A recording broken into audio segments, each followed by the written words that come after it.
wrong with me? I tried so many things, and I just feel like the world is telling me I'm not good enough at any of them. I mean, I tried to be a good wife. Couldn't manage that shit.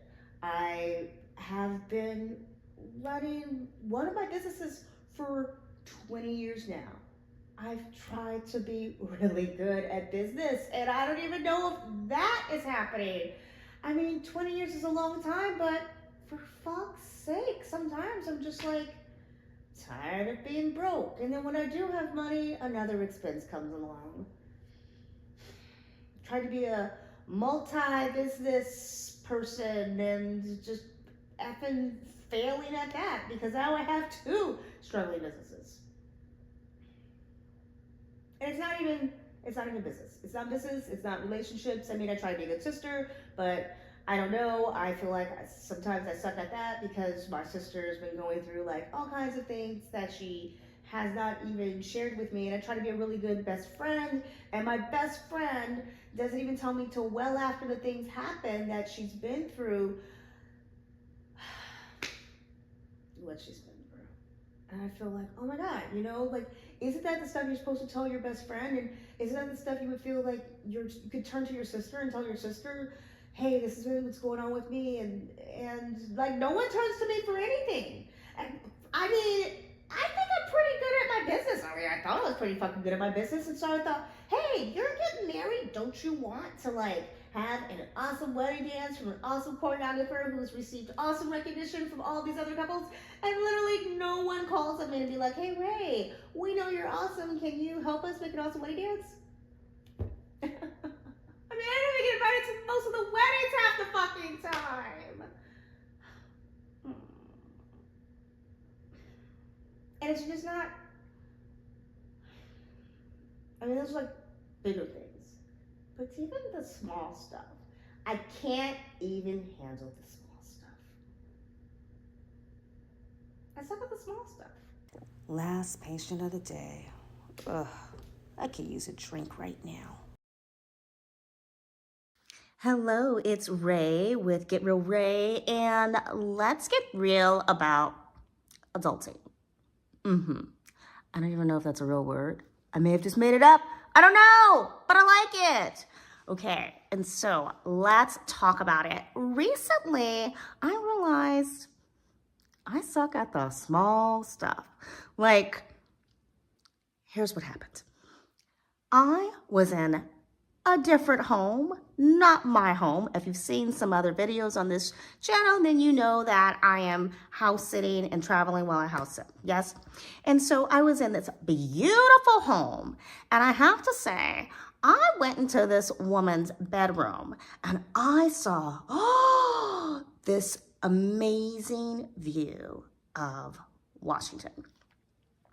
And I said, wow, guess this is what success really looks like. This person has retired, and I've been in a lot of different homes, but this is someone who did it on their own. A lot of the homes I go to, the really nice homes, it's a couple's home, but this was someone who was like, did it on my own. This is my success. This is my hard work. And I thought, bravo, lady, you did a really good job. High five.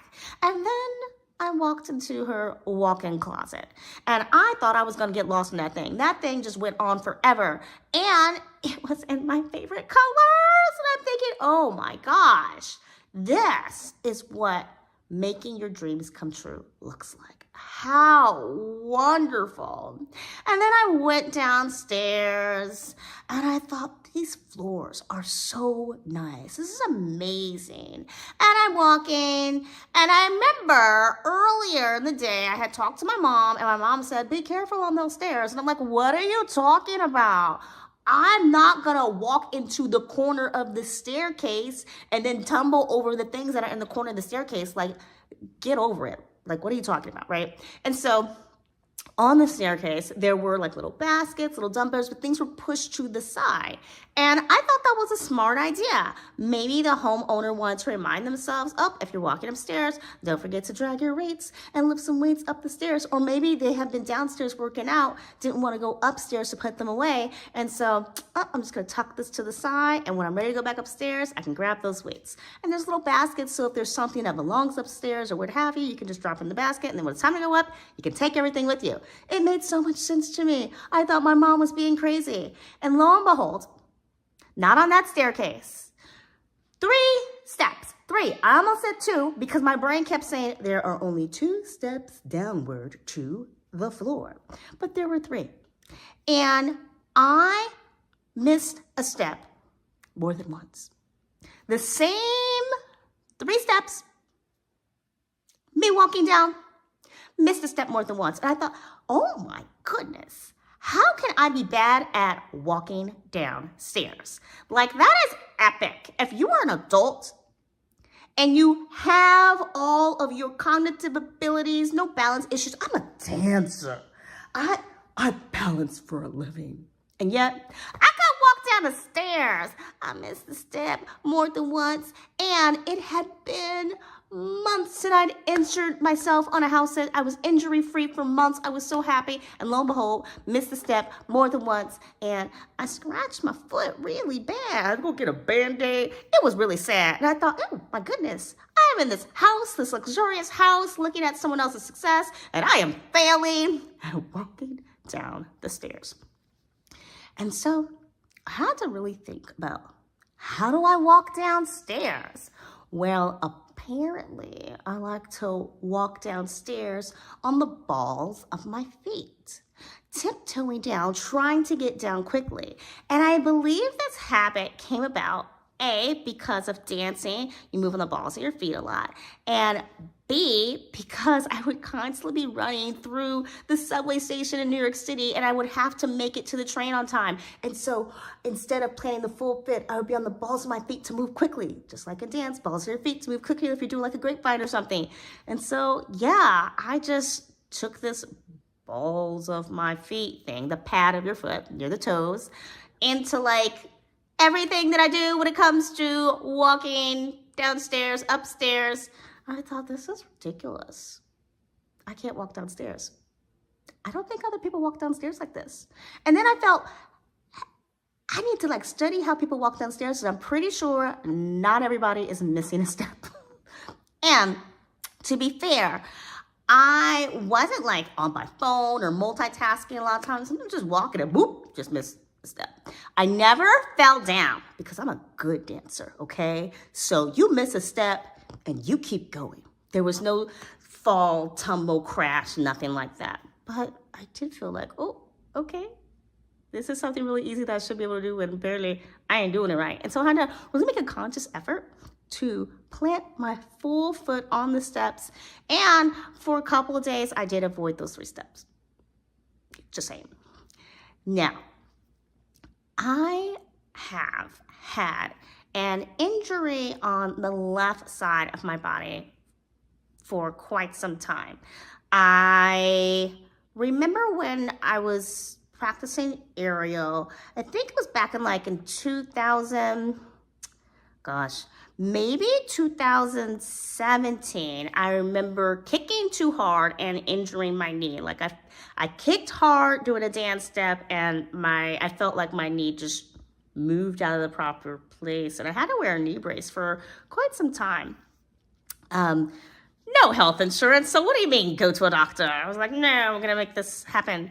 And then fast forward a few years later, I remember being in aerial class, and there was something going on with my leg. I don't remember if it was the left, I think it was my left leg. And there was also something going on with my shoulder. And I remember getting stuck in the silks one day, and the instructor really made me angry because she's telling me, oh, just do this.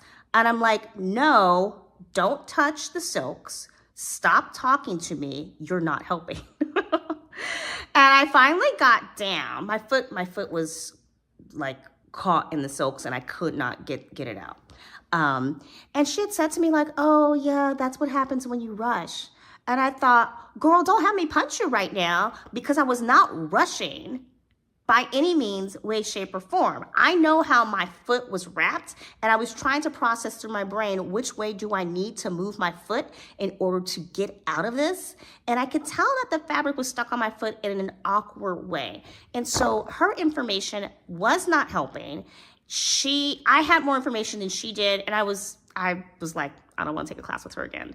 Not because I got stuck, but because of the way she handled the situation. With that being said, can you tell I'm still upset? And so anyway, there was a problem with my leg after that as well. It was just exasperated by being stuck in the fabric. So I did have health insurance, and I finally went to a doctor, and they were like, well, you should just go to a physical therapist and like see what they say. I'm like, oh, okay. And the physical therapist was like, oh, your hip's a little loose, and we got to strengthen this side, so let's get to work. And I'm like, okay, physical therapist. And so I worked on strengthening, and I was a little annoyed because I'm like, I'm paying all this money just just to have someone be like, okay, so sit on that machine and do that little leg thing or do that arm thing, and I'll be back in 15 minutes. I'm like, I could do this myself at home. Come on now, what am I paying y'all for? But anyhow, I did that, and then of course, fast forward a few more months, we're all on lockdown. My body was in great shape. I was jogging. I was feeling good. And I seemed to be great for a while until, lo and behold, fast forward a couple of years, maybe like 2 years, I'm teaching a tumbling class. The room was really hot because the windows did not open in my room. And my student was more advanced than this beginner class allowed for. And so I was doing some move, and I stretched too far, and I could feel my hamstring just become incredibly sad.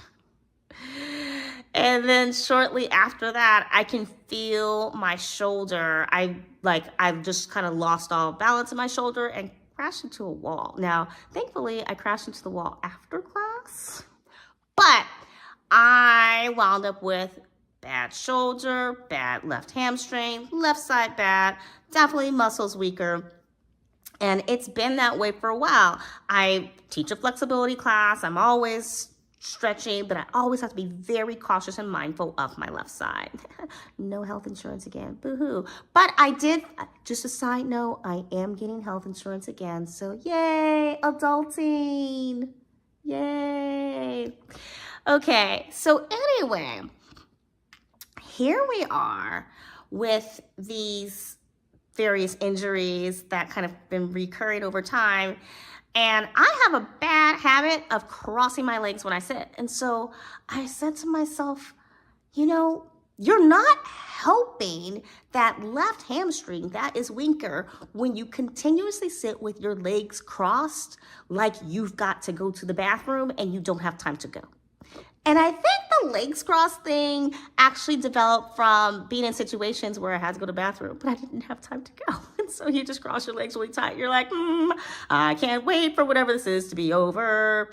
And I think it's also from just being really cold at times. So lo and behold, I can't walk downstairs and I can't sit like a proper person without crossing my legs like I'm in yoga eagle pose. Like, come on. So can't sit, can't walk, and I've also developed a really bad habit of eating out of a bucket. Okay, you're like, girl, did you just say you eat out of a bucket? So let me explain. As I've been doing this house sitting thing, I try not to use a lot of dishes. Well, that's kind of been my initial thing, is don't use a lot of dishes because that just means more stuff to wash. And I do have a Tupperware bowl that I carry around with me. And at times I would have to stay in like an Airbnb in between house sits. I had like my kitchen stuff kind of in a suitcase. I'm like, oh gosh, I don't want to have to get out all my kitchen stuff or whatever. So I'll just have this bowl. And so I would find myself like in an Airbnb or what have you. And I would put the food into the bowl, put it in the little microwave, or I put it in the air fryer, then dump it in the bowl and just eat it out of the bowl. And then the bowl goes in the fridge if there's any leftovers. It became the bowl of all things. People, if you have more than one dish or access to more than one dish, you do yourselves no favor by having a bowl of all things. You just don't. Now, there have been times when I'm like, yo, I need to just get rid of this bowl because I have leveled up in the house sitting game. And so I have made it a practice to pick homes where I think they will have dishes that I can use. I try to organize my sits so that they're back to back and that I don't have to do this Airbnb thing in between. And so I really should never have to eat out of a bowl. And yet, especially on the last day of the house sit, once I've cleaned everything and washed all their dishes, it's kind of like, well, I got my bowl of everything and I can just eat my meal out of my bowl and everything instead of having to use one of their dishes and then wash it again before I leave. The bowl of everything. It has its purpose, and yet I gotta say, there have been times when I'm eating out of a bowl and I really could put the food on a plate. Like, I'm in this place for 2 months. Why am I standing up? Problem number one. Eating out of a giant bowl. Problem number two. And so this habit, I know, comes from the world of waitressing. When I was a server, there would be times when it was like, okay, you guys, you're gonna be on the floor in 5 minutes, doors open. And we're just like, wait, what? Like, you know, I got my uniform on, we set up the room, this meeting took forever, and now I literally have 5 minutes, 2 minutes to scarf down some cold French fries before doors open and I have to be standing at doors. Crazy.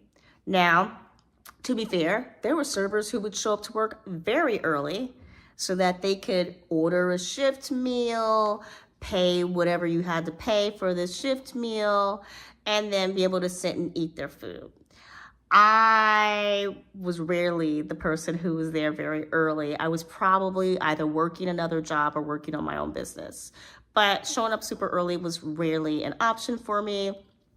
So standing up, shoving some food down your throat, or you work at a double and you have to help turn over the room before the next show, and you're just like, oh, you know, the guy in the kitchen said there's some extra French fries, so let's go grab them before, you know, the busboys throw them out. So you go, you put some French fries in a cup, and you stand in the corner, and then after you drop off someone else's food, you go and you grab your little cup, and you shove some French fries down your throat, and you go back and you serve somebody else some food. It's like, oh my gosh, right? But I haven't been a server in years. So why am I eating out of a bowl of everything? Failure. Can't walk. Can't sit. Can't eat like a proper person. Oh my goodness. And I said can't. Apparently, I cannot speak either. So, my friend, if you have also adopted some bad habits and you're just like, gosh, this seems harder than it should be. It's probably because you're making it harder than it should be. And maybe you need to take a minute to just reflect on what are some areas in your life where things just feel harder than they should be, right? Because it already takes a level of awareness to realize, probably not doing this the right way. Something's probably off. So just make a list. What has happened that week where you thought, this is harder than it should be? Or what has happened where you're just not reflecting what you said you want to put forth into the world? So like for me, I value being a good friend. Okay. A good friend, a good family member. Now, gotta be careful, right? Don't want to be any like crazy codependent person. Please, am I a good person? No. Like, calm down. And so I had to look at, well, what do I look for in a good friend? Well, a good friend, I love having a friend where I feel like I can talk to them and they can talk to me. And I want my friends to know, like, if there's something serious going on, you can come to me, right? I'm there for you. And I also know that there are times when I'm mentoring someone where I'm going, that person should really talk to this other person because I think they might be able to just connect and inspire each other, or they might get something out of this. I should introduce them. And I do these introductions because I want to be a beneficial, a good mentor, someone who is impacting someone else's life in a positive way. I take these things very seriously. I don't want to just take up space in the universe. I want to contribute something. And so with all of this being said, if I'm a good friend and I value being a good friend and I know I can tell my friends anything, I'm asking myself, how often do my friends come to me to tell me things? And if they're not, why is that? Why is that? And maybe I'll just ask my friends, like, hey, I'm just curious. Why didn't you tell me before? Did you feel you couldn't come to me, or was it so personal and private? Was there any shame? Did you feel like it was best to keep it to yourself? And then part of me is just like, they ain't gotta justify anything. Maybe I just need to double down on letting them know, like, hey, you know what? If you need anything, I'm here for you. You can talk to me, right? And that might be enough, right? Like, why rehash the past? It was hard enough. I have to say though, one thing I do not understand is I have had some success in terms of providing various services to people over the years. And I've let my friends know many times, like, hey, if you need any support for yourself, if you need any support for your child, these are the skills that I have, and I would be happy to offer these for you because you're my friend, right? Like, no charge. I want to let you know I am here to help. And these people do not think of me. That is the thing I do not understand. And I'm like, so many other people are seeking my services, but the people that are close to me do not think of me. Strange. I remember, and for me, myself, if I know somebody who's good at something, I'm like, maybe I could ask them to help me with this because they're good at it. Now, there was a time when I needed legal advice, and I was like, I don't want to like bug my legal friend because she doesn't even specialize in this area of law. So let me seek other services, and then I'll just kind of bring it up with her. And if she has any advice, great. But at least I'm not like burdening her. Maybe people thought they were just going to burden me. I don't know. But I remember my ex-husband, he'd be like, oh, so-and-so's getting married. I should tell them that you teach wedding dances. So I was like, yeah, you should. None of those people would ever call me. He'd be like, oh, I told them. I don't know why they didn't call you. And I'm like, okay, whatever. And maybe he did. Maybe, I don't know. I have no idea. But I've had friends who I'm like, yeah, if you need a wedding dance, or hey, if your kid needs any like help with reading or what have you, just let me know, because I have 500 reviews online that says I'm really good at this. And they're like, oh, okay, thank you. Yeah, I'm definitely gonna let you know. They never do. Never do. And I'm thinking, like, it's not that your kid don't need help because you were just complaining about it the other day. Or it's not that your kid doesn't like dance because I just saw on your social media your kid in a tutu. So what's up? So anyway, I don't get it. But I don't think that's necessarily, okay, maybe it is a failure at adulting.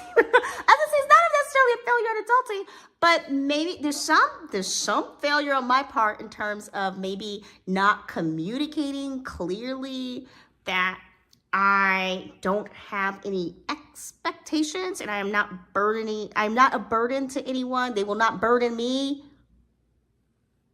Or maybe not. Maybe, could have nothing to do with me. It's not all about you, Ray. But what I do want to have our takeaway be is to actually take a moment to think about the things that suck and then figure out if there's a way you can change it. And that might take just asking other people like, hey, I heard you got married. That's so cool. How did it turn out? Yeah. Oh, did you guys do a dance? I'm curious. How did you choose to do a dance or not do a dance? How'd you make that decision? Or, hey, I'm so sorry that you went through that. I wish I could have been there for you in that moment when that happened, but thank you so much for telling me now. I really appreciate that. Please know that if you ever need anything, you can come to me. And if there's anything that I have said or done to make you feel that you can't come to me, please let me know that too, because I really value our friendship. I really value our relationship. Oh, that sounds so adult right there. That sure does. I really like that one. Okay, now, if you also struggle with walking downstairs, eating out of a bowl of everything, or constantly sitting like you have to pee, I encourage you to try these few things. First of all, hide your bowl of everything. Find a plate, a spoon, a bowl, a fork, a knife. Place them all out and try to use each item in the same day. It's gonna blow your mind. You're welcome. You're welcome. Now you might be like, but Ray, I'm dirtying all these dishes and I'm gonna waste so much water. Nah, it's the same amount of water. You'll be fine. You'll be fine. Now, if you don't have access to all of these dishes, that's okay too, right? Just try to vary it up. And more importantly, please sit down when eating. There's no rush. Sit down. Sit down when eating. If you are constantly in a rush where you have to stand up while you eat, then plan to eat 10 minutes earlier so that you can sit down and digest your food. Just saying, give your feet a rest. And when you sit, don't cross your legs like you have to go tink-tink. I encourage you to cross at your ankles to kind of break the habit of that eagle cross from yoga pose. Or, I know this is going to sound weird, put something between your legs. So I have lots of yoga blocks, and if I am sitting at the computer for a really long time, like hours editing stuff and website fixes, sometimes I'll just take a yoga block and stick it between my knees or between my feet just to keep me from wanting to overcross my legs, because I have this habit of crossing so tight that I know I'm not doing my muscles any justice. So you might not need something as extreme as a yoga block between your legs. I don't recommend man-spreading everywhere you go. Now, if you are a guy, you're listening to this and you're like, I ain't crossing my legs so tight I hurt myself. Well, no, brother man. But you might be, maybe man-spreading is your problem. Maybe you're just sitting there with your legs spread out like one body is supposed to take up all the seats on a couch for four. And if that's your problem, you need to fix that problem. And so maybe what you need to do is put yourself in the corner of the couch and really sit in the corner so that you're forcing your legs to close just a little bit. And then put like a stack of books next to you so that your legs have to stay closed more. I'm just saying, if I saw you on the subway and you tried to take up all the seats, I'm sure I gave you dirty looks. And trust me, if I am tired, this skinny broad is going to be shoving my big hips up against you to get you to scoot your legs a little close so I can sit down. Because I ain't standing up for the full ride from Brooklyn to downtown Manhattan. Just saying. Okay, and if walking downstairs is a problem for you, I encourage you to just take a moment to very consciously place each foot on the steps. Maybe look at the steps. Maybe think about how your foot is moving along the steps and see if that helps. Walk around your home barefoot or someone's home, all right? This ain't my home. But walk around barefoot and just think for just like a minute. Just think, how does your foot connect with the floor? From the heel to the arch to the ball to the toes. It's something crazy that most people don't think about, but it's something good to think about. Now, I would say go outside and walk in the grass, but after being on these house sits with dogs, I feel like there's just dog poop everywhere. And my grandma did warn me when I was a kid. I'm like, I want to roll around in the grass and the leaves, yay! And she's like, you gotta be rolling around on that dog poop. And I'm like, Grandma, that's so nasty. I wouldn't do that. There's no dog poop. She was right. Grandma is always right, people. There's dog poop everywhere. Even in towns where you're like, I've never seen a dog out here. There's still dog poop, cat poop. There's just poop. I don't want to be walking on poop. But if you have access to a poop-free zone, then please go walk on the grass and feel how your foot connects to the grass. What's that weird saying that the youngins have? Go touch grass. What generation is that? Are those millennials? I don't even know what generation that is. But that's stupid. Go touch grass. Like, go hug a tree. I almost said a very bad word there. Anyway, so beach.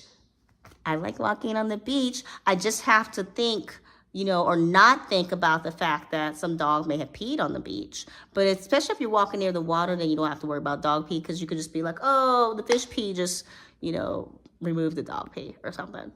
Anyway, so if adulting is hard for you, think about, what's hard in my life? How can I reshape that and make things a little easier so that I'm not falling downstairs? Because that's annoying. And the people I love, know that they can connect with me. And if you are succeeding at adulting and you have a beautiful home that needs my care, then hit me up in the comments, because we need to talk. And with that, friends, I hope you found these tips helpful. Until next time, peace.